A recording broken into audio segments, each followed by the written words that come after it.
everybody, and welcome to the 6th episode of the Lovebird Lane podcast. My name is Julianne, and I'd like to welcome you all to the episode today. I'm so glad you could be here. I'm here again. It is another week gone by. I don't know where these weeks are going and what's happening in these weeks, but it has been another week gone by. It's another relatively warm day here today. It's 30 degrees and full sun. The house is quite warm, so although it's not that warm outside, I'm pretty hot in here. I have got some highlighter on, but yeah, I think I'm also glowing. A little bit sweaty, just sitting here. So thankfully I don't have a lot to talk about, so it means I can get out of this warm room a little bit quicker. I have already recorded the whole beginning of this podcast, but I constantly forget to put the microphone on top of my camera, and because it's plugged in to the microphone port, if I start recording without the microphone on, nothing will come through sound wise. So I've got a video of me talking for like 5 minutes with no sound, so here I am again recording again. But I was talking about some weaving because I thought I would talk about that first. I have taken some footage which I will put in for you, but Fibre Feast is coming up mid next month, so the 16th of March, 10 till 4 I believe it is, up at our Tornage Primary School in Modbury.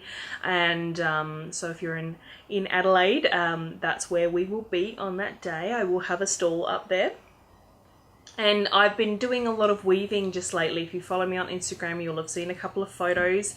And this is in aid of making hand-woven project bags so that I can have some of those to sell at Fibre Feast along with my yarn. And I'm hoping to have quite a few because I may not have as much hand-dyed yarn. I'm trying to scrape together some money to get another order, so put in another order so that I can dye up a bunch for the market. But I thought I'll supplement with hand-woven project bags. So I'm currently working on one. I believe I'm up to the 4th panel, so I can get at least 2 bags out of this combo.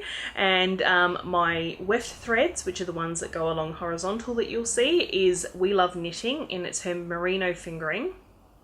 And the colourway I believe is called Polly Pocket, and it's like blue and pink and a little bit speckled. So yeah, I'm enjoying that. It's going really nicely with some spun right round that I had.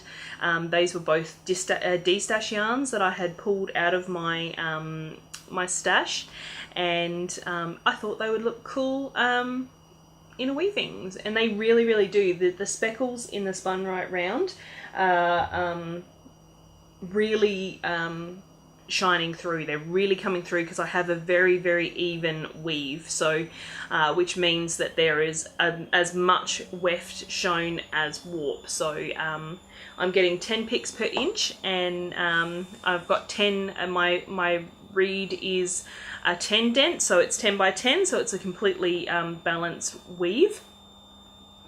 And that is also when it's not under tension from the loom, it's been slackened. So I know that I have a completely even weave, which should hopefully make some really nice on grain fabric, because I found with the other bags that I made, the grain was a little bit out and they kind of stretched in weird directions and things like that. But I'm hoping that this fabric, it's over there on my loom, hence why I keep looking there. Yeah, I'm hoping that it's going to be nice and balanced, and should make some very nice project bags. The combo is really good, so I'm wondering whether I'm going to keep a little bit. I do have quite a bit of warp left, even though I've done my four panels. So maybe I'll just keep weaving with whatever I've got left and make something for myself out of the leftovers. But yeah, I'm really enjoying that. I've been able to figure out a way to set up in my lounge room, so on the hotter days I can have the air conditioner on and I can watch some TV while I'm working away, which is always good for helping to pass the time and forget about the aches in my shoulders, because I get a little bit achy at times because I am a little hunched over. I try and keep myself very upright, because I think I've spoken about before, I actually have a little bit of a dowager's hump in my lower neck, so I need to try and keep my neck up and my my chin in a lot of the time just to try and correct that issue that I do have. So it's not the best for me to be hunching over my loom.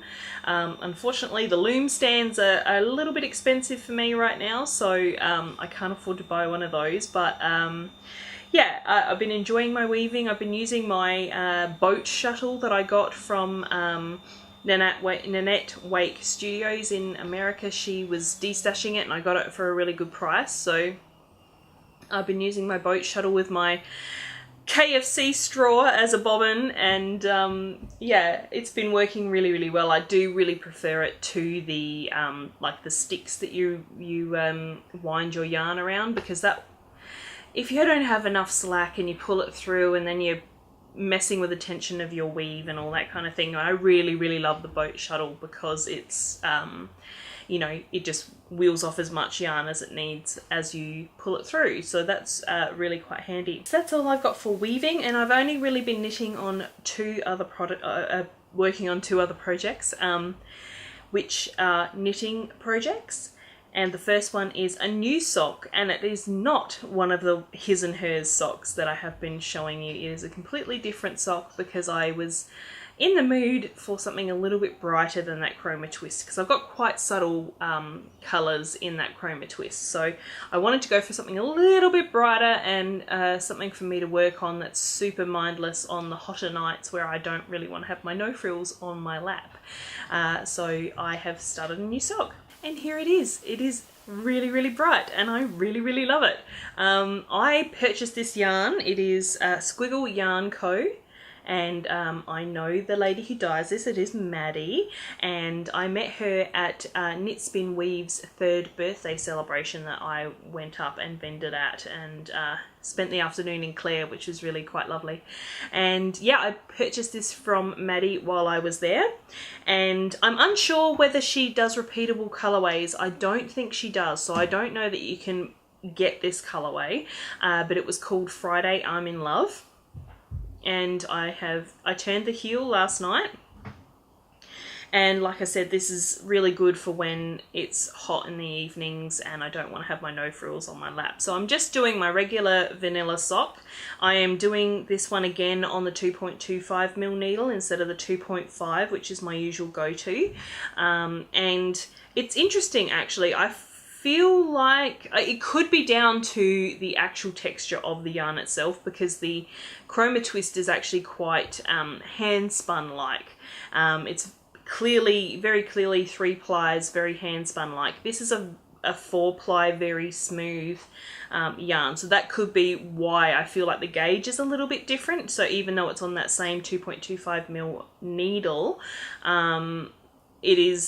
it does look slightly different, but yeah, I mean, I haven't actually even worn a pair of socks in the new gauge yet, so I might end up hating them on my feet, but I am just going with it. I will need to get myself another one because I have 2 of my 9-inch circulars in my 2.5mm, and that's handy for doing consecutive socks and things like that, or if I want to have 2 projects on the go. At the moment I can only have 1 sock on the go because I only have 1 of these 9-inch 2.25mm circulars.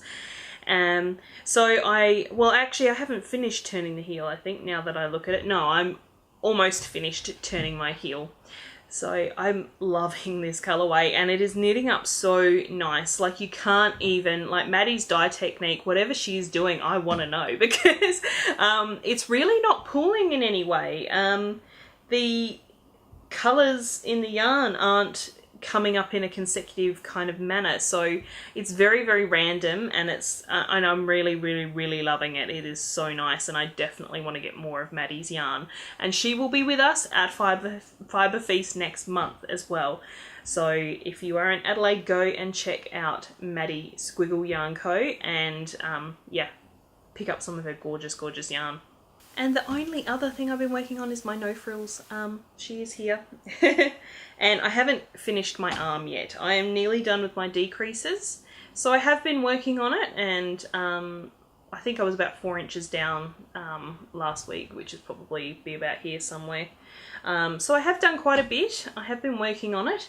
But as I said, on the hot evenings, having this entire sweater with wool and mohair on my lap is very hot, so I have been trying to avoid it on the really warm nights. But I'm still on Sleeve Island, I'm still on my first sleeve, and pretty soon, I think I'm not far from the cuff, because I believe once the decreases are done, then you're pretty much nearly done with the sleeve. So, I mean, looking at it, it's almost down to my wrist now, so the sleeves might be a little bit long, who knows. But I guess that's super cuddly, and I mean, when I actually put it on, it's going to have to, you know, it's going to shrink up because it's going to have to, you know, have circumference. But yeah, that's my no frills. I'm still on Sleeve Island, still on sleeve 1, and it gets done when it's not too hot. And that's pretty much it, guys. Pretty boring, pretty short this week. I haven't even really been doing anything exciting. I've just been staying at home, trying to keep cool, working on my weaving. Some things I have been doing is I've been doing a lot of reading of Marie Kondo, and I spoke the other week about being overwhelmed by the amount of stuff that we have in our house, and I finally had a chat with Simon after some advice from my therapist, and I think he might be coming around to the idea of us going through all of our things and perhaps getting rid of some stuff. So I'm really excited about that. He was much less resistant while having this discussion than he has been before, so that was really quite encouraging. So hopefully we'll be starting to Marie Kondo this house pretty soon, and I'm totally ready for it. I have been doing certain little things, like I've went through my pantry the other day. I'm doing things kind of out of order, but because I'm very much wanting to get back onto my low carb diet, my keto diet, we have so much food, and as you know, we're a one income family, so for us to waste food, it's like not just wasting food, which I already feel bad about, it's wasting a very finite source that we have, our money. And so I basically went through the pantry. I got rid of a whole bunch of stuff that was completely expired. I found something from like 2012 was its expiry date, and I was like, how is this still here? Like, Simon and I moved in with each other in 2011, so it's like it was from our first year of living together, and this product was still in our pantry. And yeah, so I got rid of a bunch of stuff. I kept some things like dried chickpeas and things like that, which I doubt have an expiry, and I made that wonderful hummus last week, was it, with my dried chickpeas. So yeah, I've kept those. I'm gonna make more hummus. But yeah, so I went through my pantry. It's all organized now. Got rid of a bunch of sauces that we don't use, that are high in sugar, that I don't want to have, and things like that. So I'm actually really enjoying cooking and food at the moment, like just getting into trying different things and trying to incorporate more plant-based food, even though on keto is actually more vegetables than I've eaten for a really long time. But yeah, so I'm just trying to be a little bit more healthy, and I want to get back onto my keto, but there is a lot of wheat products, like couscous and what else, like pastas and things like sauces that are high in sugar and things like that that are in my cupboard, that I really don't want to waste, because I mean, I've actually been able to halve our food bill this week just through using stuff from my pantry. So yeah, the next couple of weeks Simon and I are going to have to be eating carb-filled food just to you know, get through what we have, just because we get paid monthly and our grocery fund is quite depleted by this time of the month. So yeah, it's good because it's actually making me have to be a little bit more imaginative and think about things instead of just buying a whole new lot of food, which is quite good. And I'm hoping to get down to, like, I really want to almost be like a zero store like food storage apart from things like the chickpeas and stuff like that. Maybe things if for the odd cake or biscuit that I need to make or something for someone's birthday. You know, keep some flour and some sugar and things like that in case I need to do that. We don't generally eat cakes. Simon isn't a sweet tooth, so we very rarely have anything kind of sweet in our house apart from maybe a little bit of dark chocolate. So we're already pretty healthy anyway, but yeah, I just don't want to waste all of these things in our cupboard that we have paid good money for, and simply because I've changed my diet. So I'm really looking forward to getting all of that food out and having a clear pantry and then being able to get back onto keto. So yeah, that's kind of where I'm at the moment. I'm thinking about food, I'm thinking about Marie Kondoing my house, and but I did go through my drawer the other day where I keep all my t-shirts and my leggings and things like that, and I basically used Marie Kondo's method of folding, and I organised my drawer. It is still very, very full because I haven't done the discarding step yet. Yeah, I just basically tidied it because I couldn't find anything in there. I didn't know what I had in there. It was good to get everything out and give it a bit of an air and let me have a look at it. Some of the stuff has sentimental, like even the shirts, they kind of have sentimental because I can remember what time of my life I got them, and a lot of them are to do with Simon and you know, times in our relationship, and a couple of the t-shirts he basically bought for me, and although they don't fit me now, they do bring me a lot of joy. So it's like they're taking up space and I don't wear them, but they do bring me joy. So it's like, yeah, well, you know, technically Marie Kondo would tell me to keep those. So yeah, which makes it a little bit tricky to fit in the things that I actually do wear. But yeah, we still need to go through our discard step, and yeah, hopefully we can get that done soon. I'm thinking I might approach Simon and maybe every other Sunday or something we will do a step of our KonMari method, just so we can, you know, we'll do clothes one fortnight and then we'll do the books the next fortnight, etc., etc., to get through everything we have. I want to completely decimate this room because I really don't feel good carrying as much stash as I have, and I also, but the, you know, the flip side is I don't want to be wasteful either, even though it's stuff that I'm probably not going to use. So I'm really struggling at the moment. I would love some ideas. I'm thinking of having my knit night girls around just to, I'll get everything together, all of the yarn together, the fabric together that I don't want to use, and see if they want to take it off my hands. We can have a little party and they can go home with some goodies. So that's probably as far as I've gotten with the clearing out this room. But yeah, it needs to be done. It really does.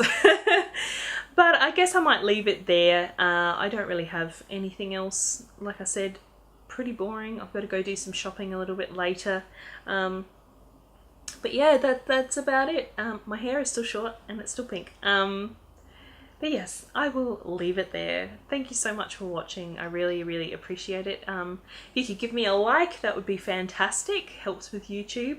And if you're not a subscriber and you enjoyed today's show, please do subscribe. And I upload a video every week. And yes, have a lovely, lovely week. Stay safe, stay cool or warm wherever you are. Happy crafting, and I will see you all next week. Bye.